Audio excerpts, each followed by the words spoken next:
Be honest and be faithful to your life. તમારી જિંદગીને વફાદાર રહો. તમારી જિંદગી સાથે પ્રમાણિત રહો.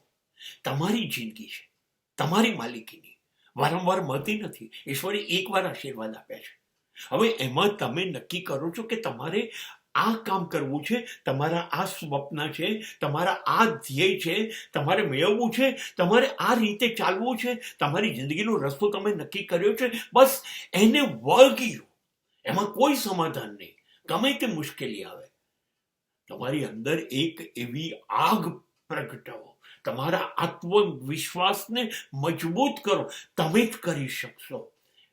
અને તમે કરી શકશો એટલા માટે વારંવાર કહું છું કે સમાજ તમારી પાછળ પડી જશે.